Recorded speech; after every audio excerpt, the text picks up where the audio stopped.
আল্লাহর নবী ডাক দিয়া কয়, বেলাল, ও বেলাল, জিহাদের আজান দাও, জিহাদের আজান দাও।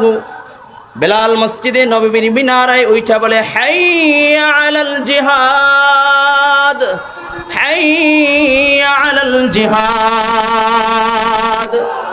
বেলাল আজান দিয়া দিয়েছে। বেলাল মিনারে দাঁড়াইয়া দাঁড়াইয়া ডাক দিয়া কয়, ও মদিনার মা, কে আছো? সন্তানকে জিহাদের ময়দানে পাঠাইয়া কালকে আমাদের ময়দানে রব্বে করিমের সামনে শহীদের মা হিসেবে দাঁড়াইবা, জলদি করে হাবিবে কিবরিয়া নবীর কাছে পাঠাইয়া দাও। নবী জিহাদের জন্য বায়াত করতেছেন। বেলাল ডাক দিয়া কয়, ও মদিনার মেয়েরা, ও মদিনার মেয়েরা, কে আছো? কালকে আমাদের ময়দানে শহীদের বিবি হিসেবে রব্বে করিমের সামনে দাঁড়াইবা, জলদি করে তোমার স্বামীকে আল্লাহর নবীর কাছে পাঠাইয়া দাও। বারবার বারবার এলান করতেছেন। ও কলিজার যুবক, মদিনার যুবক সাহাবীরা, জলদি করে আল্লাহর নবীর হাতে হাত দিয়া বায়াত করে নাও, বায়াত হয়ে যাও। আল্লাহর নবী জিহাদের ময়দানে যাবে, জিহাদের এলান হয়ে গিয়েছে। এই এলান যখন শুনিয়া মানুষ দলে দলে হাবিবে কিবরিয়া নবী সাল্লাল্লাহু আলাইহি ওয়াসাল্লামের হাতে হাত দিয়া, আল্লাহর নবী সাল্লাল্লাহু আলাইহি ওয়াসাল্লামের হাতে হাত দিয়া আল্লাহর নবীর সাহাবীরা দলে দলে লাইনে দাঁড়ায় গেলেন, জিহাদের জন্য প্রস্তুতি গ্রহণ করলেন। সাহাবায়ে কেরাম যখন প্রস্তুতি নিচ্ছে, এদিকে মদিনার ভিতরে এক বিধবা নারী, যার স্বামীও আল্লাহর রাহে শহীদ হয়ে গিয়েছে, জীবন দিয়েছে, যুদ্ধের ময়দানে শাহাদাত বরণ করেছে। এই মহিলা চোখের পানি ছেড়ে ছেড়ে কান্না করে। মহিলার 6 থেকে 7 বছর বয়স একটা বাচ্চা। ডাক দিয়া কই, মা, কেন কান্না করো? কিসের জন্য কান্না করো? ডাক দেয়া কয়, বাবা, আমি কান্না করি, ওই যে শোনো নাই, বেলাল হাইয়া আলাল জিহাদ বলে দিয়েছে, জিহাদের জন্য এলান হয়ে গিয়েছে। আমি কান্না করি, আমার যদি একটা সন্তান থাকতো, আমি ওই সন্তানটাকে আল্লাহর নবীর হাতে হাত, আল্লাহর নবীর সাথে পাঠাইয়া জিহাদের ময়দানে পাঠাইয়া দিতাম, নবীর সাথে জিহাদের ময়দানে চলিয়া যাইত, শহীদ হয়ে যাইত। আমি কাল কিয়ামতের ময়দানে শহীদের মা হিসেবে দাঁড়াইয়া যাইতাম। ও কলিজার যুবক, একটু ভালো করে বুঝো। ছোট বাচ্চা ডাক দিয়া কয়, মা, আমি কি তোমার সন্তান না? ডাক দিয়া কয়, কেন বাবা, এই প্রশ্ন কেন? কয়, মা, তুমি যে বললে একটা সন্তান থাকলে জিহাদের ময়দানে পাঠাইয়া দিতা, আমি কি তোমার সন্তান না? ডাক দিয়া কয়, বাবা, হ্যাঁ হ্যাঁ, তুমি আমার সন্তান। ডাক দিয়া কয়, মা, আমি যদি তোমার সন্তান হয়ে থাকি, তাহলে ওয়াদা করলাম তোমাকে কাল কিয়ামতের ময়দানে শহীদের মা হিসেবে দাঁড়া করায়া দেব।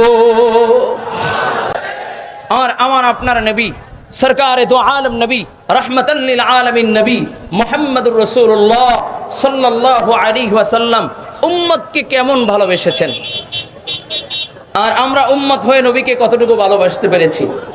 আজকে দেখি আমরা ভালোবাসা জাহির করার জন্য কেউ বছরে একদিন কেক কাটে, কেউ জশ্নে জুলুস বা র্যালি করেই নবীর ভালোবাসা প্রকাশ করতে চায়, কেউ বা আবার দেখি লাল কালি দিয়ে বিশ্ব আশিকে রসুল লিখেই ভালোবাসা জাহির করতে চায়। আসলে কি এর দ্বারাই ভালোবাসা জাহির আর প্রকাশ হয়? ভালোবাসা যদি প্রকাশ করতে হয়, কেমনি প্রকাশ করব?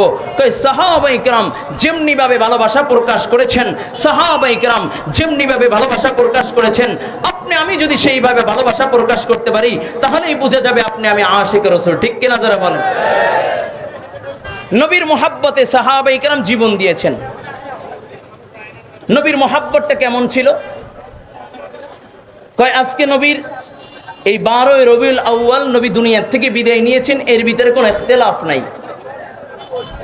আমরা এই 12 রবিউল আউয়াল কেক কাটি, আনন্দ উল্লাস করি, অথচ আমাদের করণীয় কি ছিল? কয়, যখন 12 রবিউল আউয়াল নবী দুনিয়ার থেকে বিদায় নিয়েছেন, নবীর একটা পালিত গাধা ছিল, নবীকে বড় মোহাব্বত করতেন। কেমন মোহাব্বত? নবী যদি ইশারা করতেন, গাধাকে ডাক দিয়া, যাও আবু বকরকে ডাক দিয়ে নিয়ে আসো, গাধা আবু বকরের দরজায় যায় নক করে আবু বকরকে ডাইকে নিয়ে আসতো। বলুন সুবহানাল্লাহ। যদি ডাক দিয়া বলতো, ওমরকে ডাক দিয়ে নিয়ে আস, গাধা ওমরকে ডাক দেওয়ার জন্য হাজির হয়ে যাইতেন। ওমরের জামার আস্কিন দুইরা কামড় দিয়া টাইনা টাইনা নবীর কাছে নিয়ে আসতেন। আমার নবী রহমাতাল লিল আলামিন নবী,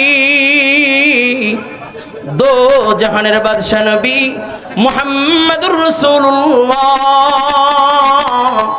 সাল্লাল্লাহু আলাইহি ওয়াসাল্লাম যেদিন দুনিয়া থেকে বিদায় নেয়, গাধাটা যেই মাত্র আমার নবীর ইন্তেকালের সংবাদ শুনেছে, বলে পাগল পারা হইয়া লাফাইতে লাফাইতে কূপের ভিতরে পইরা দুনিয়ার থেকে বিদায় নিয়েছে।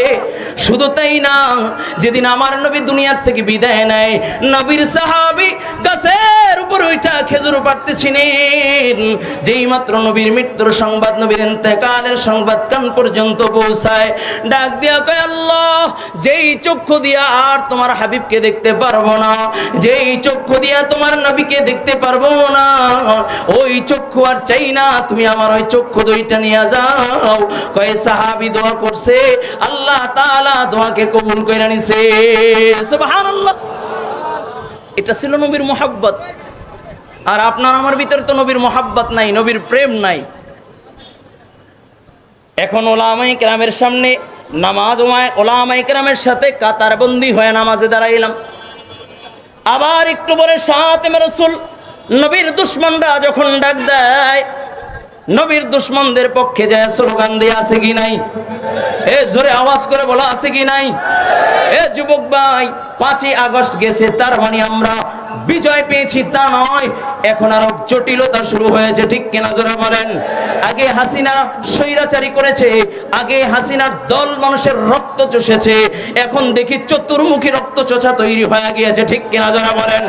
আমরা তাকাইয়া দেখলাম, বলে প্রাথমিক শিক্ষালয় যেখানে আমাদের বাচ্চারা শিক্ষা গ্রহণ করে, বাচ্চাদের কোমলমতি বাচ্চাদেরকে শিক্ষা দিবে, আদর্শবান শিক্ষায় শিক্ষিত করে বাচ্চাদেরকে মানুষের মতো মানুষ গড়বে। আমরা তাকাইয়া দেখলাম ওই শিক্ষালয় যেখানে গানের কোনো চ্যাপ্টার নাই, যেখানে গান বাজনার কোনো চ্যাপ্টার নাই, যেখানে গানের কোনো অধ্যায় নাই, সাংস্কৃতিক কোনো অধ্যায় নাই, সেখানে তারা গানের মাস্টার নিয়োগ দেওয়া শুরু করেছে। অথচ এই জন্মের পর থেকেই পর্যন্ত দেখলাম, বলে প্রাথমিক শিক্ষায় এখানে আরবি শিক্ষা আছে, বলে এখানে আরবি শিক্ষা আছে, এখানে আরবি শিক্ষা আছে, ইসলাম শিক্ষা আছে। অথচ স্কুলের ভিতরে তাকাইয়া দেখি ইসলাম শিক্ষার জন্য কোন ইসলামী শিক্ষক নাই, ঠিক কিনা জোরে বলেন? আমরা তাকাইয়া দেখলাম 5ই আগস্টের পরে এক মহা ষড়যন্ত্র চলতেছে, যেই ষড়যন্ত্র হলো মুসলমানিয়তকে ধ্বংস করা, মুসলমানদেরকে নাস্তিকবাদী আর হিন্দুত্ববাদী দিয়ে রূপান্তরিত করা, ঠিক কিনা জোরে বলেন? শুধু তাই না, তাকাইয়া দেখলাম ওই যে লূত আলাইহিস সালাতু ওয়াস সালামের বংশধর যারা লাবাতাদের সাথে যুক্ত, বা যারা এরকম থার্ড জেন্ডার মানে সমকামিতাকে প্রমোট করে, ওই পশ্চিমা অসভ্যতামিকে বাংলাদেশে প্রমোট করার জন্য তারা যুগে যুগে চেষ্টা করে যাচ্ছে, ঠিক কিনা জোরে বলেন? আমরা তাকাইয়া দেখলাম তারা তাদের কাজকর্মগুলোকে সুন্দরভাবে আঞ্জাম দেওয়ার জন্য ইতিপূর্বে তারা অফিস করেছে। স্পষ্ট ভাষায় সিরাতুন নবী সাল্লাল্লাহু আলাইহি ওয়াসাল্লাম সম্মেলন থেকে স্পষ্ট ভাষায় বলতে চাই, ও কলিজার যুবক, তৈরি আছো তো 92 ভাগ মুসলমানের দেশে আমার নবীর আদর্শকে জলাঞ্জলি দিয়া, আমার নবীর আদর্শকে জলাঞ্জলি দিয়া কোন নাস্তিকবাদী আর হিন্দুত্ববাদী আর ওই লাল চামড়াদের আদর্শ বাস্তবায়ন করবে, মুসলমান বুকের ভিতরে তাজা রক্ত থাকা সত্যি এটা বাস্তবায়ন হতে দেওয়া যাবে না। তৈরি আছে তো ইনশাআল্লাহ? এই জন্য যদি বুকের তাজা রক্ত দেওয়ার প্রয়োজন হয়, এই জন্য যদি ওলামায়ে কেরাম ডাক দেয়, জীবন দেওয়ার প্রয়োজন হয়, আবু সাইদ মুকতার মতো তাজা প্রাণ দেওয়ার জন্য কে কে তৈরি? আল্লাহু আকবার।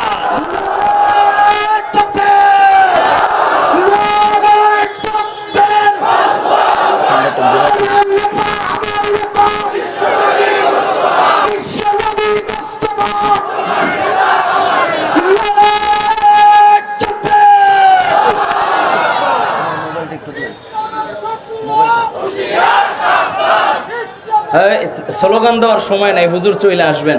যুবক ভাইরা আমার, ভালো করে বুঝেন, আমরা দাবি করি নবীর সাচ্চা আশেক, আমরা দাবি করি নবীর মহাব্বত আমাদের অন্তরে আছে, কিন্তু নবীর মহাব্বত অন্তরে থাকা সত্ত্বেও 92 ভাগ মুসলমানের দেশে তারা ইসলামকে খাটো করবে, ইসলামী আদর্শকে বিলীন করে দিবে। শুধু তাই না, ইসলামী আদর্শকে মানবে না, সেটা মুসলমান সহ্য করবে না, ঠিক কিনা যারা বলেন? সাহাবায়ে কেরাম যেভাবে জীবন দিয়েছে, তৈরি আছে ইনশাআল্লাহ? তৈরি আছে তো? বুঝে শুনে হাত উঠাও, তৈরি আছে ইনশাআল্লাহ?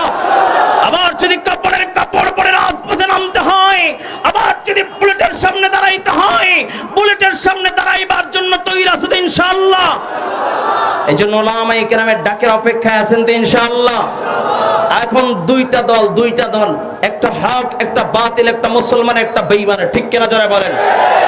কেউ মুসলমানের দলে থাকবে, কেউ বেঈমানদের দলে যাবে, ঠিক কিনা যারা বলেন? কেউ মুসলমানের দলে দায়িকা মুসলমানের আদর্শ গ্রহণ করবে, কেউ বেঈমানের দলে যায় বাবার আদর্শ আর স্বামীর আদর্শ লেনিন কালমাসের আদর্শ গ্রহণ করবে, ঠিক কিনা যারা বলেন? কেউ বলে শরিয়া আইন চাই না, আমরা বলি তোমার মতো বাটপারকেও আমরা চাই না। বুঝে শুনে বলতেছেন তো? হ্যাঁ, বুঝে শুনে বলতেছেন তো? কেউ আবার বলে মৌলবাদদেরকে উত্থান করতে হবে, এদেশে মৌলবাদীদের জায়গা হবে না। আমি স্পষ্ট ভাষায় বলতে চাই, মৌলবাদীকে উত্থান করার মতো এমন দুঃসাহস কারো হয় নাই, ঠিক কিনা যারা বলেন? শেখ হাসিনা চেয়েছিল দেশ থেকে উলামায়ে কেরামদেরকে নিচ্ছিন্ন করে দিবে, এই জন্য হাজার হাজার উলামায়ে কেরামদেরকে আয়না করে বন্দী করেছে। শেখ হাসিনা বাংলা ছাড়তে বাধ্য হয়েছে। আবার যদি কেউ উলামায়ে কেরামদেরকে নিচ্ছিন্ন করতে চায়, ৯৫% মুসলমানের দেশে পা রাখতে পারবে না, ঠিক কিনা? যুবক ভাইরা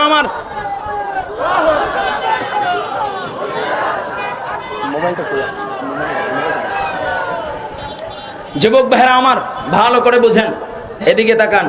নবীর আদর্শ গ্রহণ করার জন্য তৈরি আছে তো ইনশাআল্লাহ? সাহাবায়ে কেরাম যেভাবে রাসূলের মহব্বত জাহির করেছে, রাসূলের ভালোবাসা জাহির করেছে, ওইভাবে ইনশাআল্লাহ জীবন দেওয়ার জন্য তৈরি আছেন ইনশাআল্লাহ? যুবক ভাইরা আমার, সাহাবায়ে কেরাম নবীকে কেমন ভালোবেসেছেন, সাহাবায়ে কেরাম নবীর জন্য কেমন দেওয়ানা ছিলেন, একটু দিলের কানটা লাগাই দেই।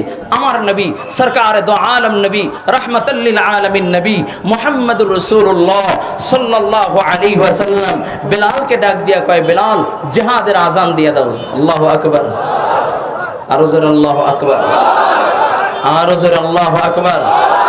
আল্লাহর নবী ডাক দিয়া কয়, বিলাল, ও বিলাল,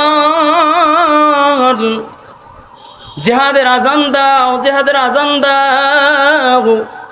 বিলাল মসজিদে নববীর মিনারায় উঠা বলে, হাইয়া আলাল জিহাদ, হাইয়া আলাল জিহাদ।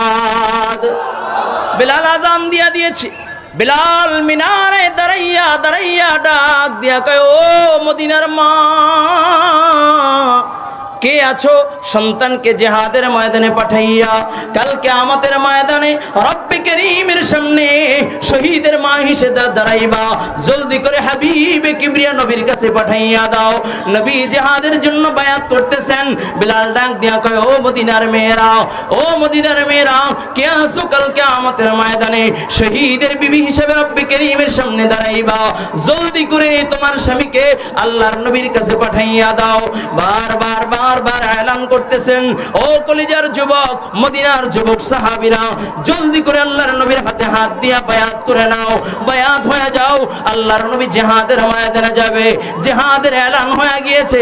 এই এলান যখন শুনিয়া মানুষ দলে দলে হাবিবে কিবরিয়া নবী সাল্লাল্লাহু আলাইহি ওয়াসাল্লামের হাতে হাত দিয়া, আল্লাহর নবী সাল্লাল্লাহু আলাইহি ওয়াসাল্লামের হাতে হাত দিয়া আল্লাহর নবীর সাহাবীরা দলে দলে লাইনে দাঁড়ায় গেলেন, জিহাদের জন্য প্রস্তুতি গ্রহণ করলেন।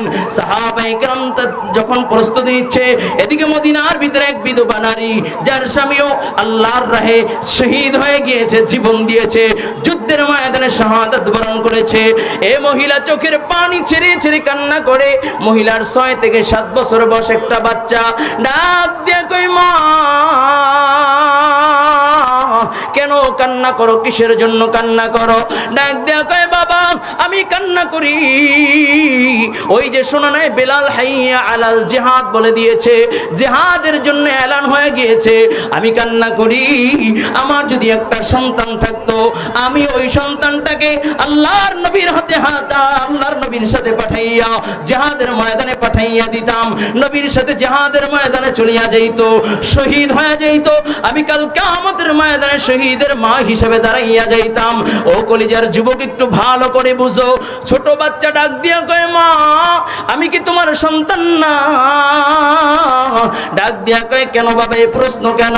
কয় মা তুমি যে বললে একটা সন্তান থাকলে জিহাদের ময়দানে পাঠাইয়া দিতা, আমি কি তোমার সন্তান না? ডাক দিয়া কয় বাবা হ্যাঁ হ্যাঁ তুমি আমার সন্তান। ডাক দিয়া কয় মা আমি যদি তোমার সন্তান হয়ে থাকি তাহলে ওয়াদা করলাম তোমাকে কাল কিয়ামতের ময়দানে শহীদের মা হিসেবে দাঁড়া করাইয়া দিব। এই বলিয়া মায়ের চোখের পানি মুছা মাকে ডাক দিয়া কয় মা চলো চলো আমাকে নিয়ে আল্লাহর নবীর দরবারে চলো। আল্লাহর নবীর দরবারে ছোট বাচ্চাকে কোলে নিয়ে হাজির। সাহাবায়ে কেরাম লাইনে দাঁড়ায় গেলেন, মহিলাও ছোট বাচ্চাকে নিয়ে লাইনে দাঁড়ায় গেছে। এমন সময় সাহাবায়ে কেরাম ডাক দিয়া বলে রে মা এই ছোট বাচ্চা নিয়ে কেন লাইনে দাঁড়ায় গেলাম? ডাক দিয়া কয় আমি আমার বাচ্চাটাকে আল্লাহর নবীর সাথে জিহাদে পাঠাইতে চাই, জিহাদের ময়দানে আমার সন্তান যাবে। সাহাবায়ে কেরাম ডাক দিয়া কয় মা এত ছোট বাচ্চা জিহাদের ময়দানে যাইতে পারবে না, এত ছোট বাচ্চা জিহাদের ময়দানে এলাও হবে না। বারবার কথোপকথন হইতেছে। মায়ার নবী রাহমাতাল লিল আলামিন নবী ডাক দিয়া কয় ও সাহাবায়ে কেরাম কথা কিসের, এত আওয়াজ কিসের? ডাক দিয়া বলি ইয়া রাসূলুল্লাহ ইয়া হাবিবাল্লাহ ওগো নবী এই যে একটা মহিলা তার সন্তানকে নিয়ে লাইনে দাঁড়ায় গেছে, সন্তানকে জিহাদের ময়দানে পাঠাইতে চায়। আল্লাহর নবী ডাক দিয়া কয় মা এদিকে আসো। ছোট বাচ্চাটাকে নিয়ে আল্লাহর নবীর সামনে হাজির। ডাক দিয়া কয় মহিলা কেন এই সন্তানকে নিয়ে লাইনে দাঁড়াইলাও? কয় নবী বিলাল এলান করেছে যদি কেউ শহীদের মা হিসাবে আল্লাহ তাআলার আদালতে দাঁড়াইতে চাও সন্তানকে যুদ্ধের ময়দানে পাঠাইয়া দাও। আমি আমার সন্তানকে যুদ্ধের ময়দানে পাঠিয়ে দিলাম যেন শহীদের মা হিসেবে দাঁড়াইতে পারি। আল্লাহর নবী ডাক দিয়া কয় মা এত ছোট বাচ্চাকে যুদ্ধের ময়দানে নেওয়া যাবে না, ও মা এই সন্তানকে নিয়ে তুমি চইলা যাও। মহিলা ডাক দিয়া বলি ইয়া রাসূলুল্লাহ ইয়া হাবিবাল্লাহ ওগো নবী আমিও জানি এত ছোট বাচ্চা যুদ্ধের ময়দানে এলাও হবে না, আমার বাচ্চা তুই ছোট। কয় তরবারির চেয়েও ছোট। নবী গো আমার সন্তানটাকে আপনি নিয়ে যান, তবে যুদ্ধের ময়দানে আমার সন্তান কোনো কাজে আসবে না, একটা কাজে আসবে। আল্লাহর নবী বলেন কি কাজে? ডাক দিয়া কয় মা যখন আপনি যুদ্ধের আল্লাহর নবী ডাক দিয়া কয় ও মা বলো বলো কোন কাজে লাগবে? মহিলাটা ডাক দিয়া বলি ইয়া রাসূলুল্লাহ ইয়া হাবিবাল্লাহ ওগো নবী যখন আপনি যুদ্ধের ময়দানে নামিয়া যাবেন সেনাপতির দায়িত্ব পালন করবেন, কাফেররা আপনাকে টার্গেট করে তীর ছুড়তে থাকবে, ডান দিক থেকে বাম দিক থেকে চতুর্মুখী তীর ছুড়বে, তখন আপনার আত্মরক্ষার জন্য একটা ঢালের প্রয়োজন হবে। নবী গো আমার সন্তানটা ছোট, আমি আমার সন্তানটাকে আপনার হাতে জাল স্বরূপ তুইলা দিলাম। বলি ইয়া রাসূলুল্লাহ ইয়া হাবিবাল্লাহ ওগো নবী আমার সন্তান যখন আপনার সাথে থাকবে কাফেররা যখন আপনাকে তীর ছুড়বে ডান দিক থেকে তীর ছুড়লে আমার সন্তানটাকে ডান দিকে ধরে রাখবেন, বাম দিক থেকে তীর ছুড়লে আমার সন্তানটাকে বাম দিকে ধরে রাখবেন, সামনের দিকে তীর ছুড়লে আমার সন্তানটাকে সামনের দিকে তীর ছুড়ে ধরে রাখবেন। এক একটা তীর আইসা আমার সন্তানটার বুকটা জাজরা জাজরা কইরা দিবে। আমি মায়ের কোন আফসোস নাই, কারণ আমার সন্তানের বিনিময় আল্লাহর নবী রাহমাতাল লিল আলামিন নবী জীবিত। এমন এক সন্তান কেন হাজার সন্তান আমি আল্লাহর নবীর জন্য কোরবান করতে পারি। মায়ার নবী চোখের পানি ছেড়ে ছেড়ে কান্না করে আর ডাক দিয়া কয় মা এত প্রেম এত ভালোবাসা আমি মুহাম্মদুর রাসূলুল্লাহর জন্য। রে মা যাও যাও দোয়া করে দিলাম, আবেগ দিয়া বাস্তবতা চলে না, আমি দোয়া করে দিলাম বড় হয়ে তোমার সন্তান শহীদ হয়ে যাবে, যুদ্ধের ময়দানে যাবে। মহিলাটা কান্না করতে করতে সন্তান নিয়ে যায়। পথের ভিতরে সন্তানটা আমাকে ডাক দিয়া কয় মা রে মা কই নিয়ে যাইতেছো? আমি আল্লাহর নবীর সাথে যুদ্ধের ময়দানে যাব। ডাক দিয়া কয় বাবা তুমি কি শুনো নাই আল্লাহর নবী বলেছে তোমাকে যুদ্ধের ময়দানে নিবে না, বড় হয়ে যুদ্ধের ময়দানে যাব। ছোট বাচ্চাটা মায়ের কোল দিয়া লাফ দিয়া নাই মা ডাক দিয়া কয় মা ওয়াদা করছিলাম তোমাকে শহীদের মা হিসেবে দাঁড়া করাইব, বিদায় দাও আল্লাহর নবীর সাথে যুদ্ধের ময়দানে যাব। একটা দৌড় দিয়া মায়ার নবীর সামনে হাজির, ডাক দিয়া বলে ইয়া রাসূলুল্লাহ ইয়া হাবিবাল্লাহ, ওগো নবী আপনি আমাকে রাইখা যাবেন না, আমি আপনার সাথে যুদ্ধের ময়দানে যাইতে চাই। নবী ডাক দিয়া কয় বাবা না না না, তোমাকে যুদ্ধের ময়দানে নেওয়া যাবে না। এমন সময় ছোট বাচ্চাটা ডাক দিয়া বলে নবী আপনি তো আমাকে যুদ্ধের ময়দানে নিতে চান না, তবে নবী ভালো করে শুনেন, আমি আমার মায়ের কাছ থেকে একটা সবক শুনেছি, দেখেছি, আমি শিখেছি। ভাই কি শিখেছো?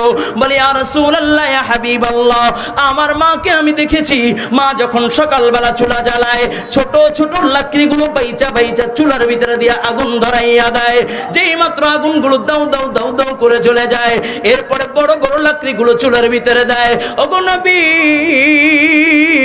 যুদ্ধের দামামা যখন বেজে যাবে নবী গো, আমি যখন আপনার সাহাবীদের সাথে কাতারবন্দি হয়ে দাঁড়ায় যাব, হায়নার দলেরা কাফেররা মুসলমানদের রক্ত চোষার জন্য পাগল পারা হয়ে যাবে, তখন সর্বপ্রথম আপনি আমাকে যুদ্ধের ময়দানে ছেড়ে দিবেন, কাফেররা আমাকে পাওয়া মাত্রই টুকরা টুকরা করে দিবে, আমার রক্ত দিয়ে জমিনটা রঞ্জিত হয়ে যাবে, যেই মাত্র আমার রক্ত জমিনের ভিতরে ঝরবে সাহাবায়ে কেরামের ঈমানের জজবা বেড়ে যাবে, সাহাবায়ে কেরামের ভিতরে ঈমানের তাকত বেড়ে যাবে, সাহাবায়ে কেরামরা যুদ্ধ করতে আরো ভালো হবে।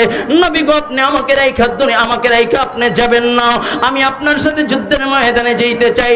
আল্লাহ তাআলার আরশে জোশ এসে যায়, আল্লাহ পাক রব্বুল আলামিন ডাক দিয়া কয় জিবরাইল যাও যাও আমার হাবিবের কাছে চইলা যাও, আমার নবীর কাছে যে আমার সালাম জানাইবা, আর বলবা আল্লাহ তাআলা জানতে চায় আপনি কি করেন। জিবরাইল ডাক দিয়া বলে ইয়া রাসূলুল্লাহ ইয়া হাবিবাল্লাহ, ওগো নবী আল্লাহ পাক রব্বুল আলামিন জানতে চায় আপনি কি করেন। নবী বলে জিবরাইল আমি যারা জিহাদের ময়দানে যাবে তাদের নাম লিস্টি করতেছি। এমন সময় জিবরাইল বলে ইয়া রাসূলুল্লাহ আল্লাহ পাক রব্বুল আলামিন যারা জিহাদের ময়দানে যাবে, যারা জান্নাতি হয়ে গেছে তাদের নাম আল্লাহ তাআলা জান্নাতি খাতায় উঠাই দিয়েছে। আল্লাহ তাআলার কাছে প্রিয় ব্যক্তি যারা এই যুদ্ধের ময়দানে যারা শহীদ হয়ে যাবে, জান্নাতি হয়ে যাবে, তাদের নাম আল্লাহ তাআলা লিস্টি করছে। ডাক দিয়া বলে নবী ওই লিস্টের ভিতরে সর্বপ্রথম যার নাম সে হলো আপনার কোলের ভিতরে ছোট সাহাবী, এ হলো আপনার ওই সাহাবী যার নাম জান্নাতি খাতায় 1 নম্বরে। আল্লাহু আকবার। এটা হলো নবীর প্রতি প্রেম আর ভালোবাসা। সাহাবায়ে কেরাম জীবন দিয়ে নবীর প্রেম ভালোবাসা জাহির করে, আর আমরা মিষ্টি খায়া ভালোবাসা জাহির করি, ঠিক কিনা জোরে বলেন? আমরা মিষ্টি খাওয়ার আশেক আর সাহাবায়ে কেরাম জীবন দেওয়ার আশেক, ঠিক কিনা? ও যুবক ভাই, নবীর প্রেমে জীবন দেওয়ার জন্য তৈরি আছো তো ইনশাআল্লাহ? তৈরি আছো তো ইনশাআল্লাহ? নবীর প্রেমে নবীর মহাব্বতে এখন যদি ডাক দেই কিছু তাজা যুবকদেরকে, যদি এই মুহূর্তে ডাক দেওয়া হয় মির্জা গোলাম মোহাম্মদ কাদিয়ানীর অনুসারীদেরকে বাংলা ছাড়া করতে হবে, বুকের তাজা রক্ত দেওয়ার জন্য কে কে তৈরি আছো? নারে তাকবীর। আল্লাহ কবুল করেন, আরো জোরে বলেন আমিন। তবে যুবক ভাইরা আমার, এই ময়দানে যারা আসছেন, বদর প্রান্তরে যখন আমার নবী এখানে বসো বসো বসো, কি হয়েছে? বসো বসো, আর এত মানা লাগবে না, বহ বহ বসো। আল্লাহ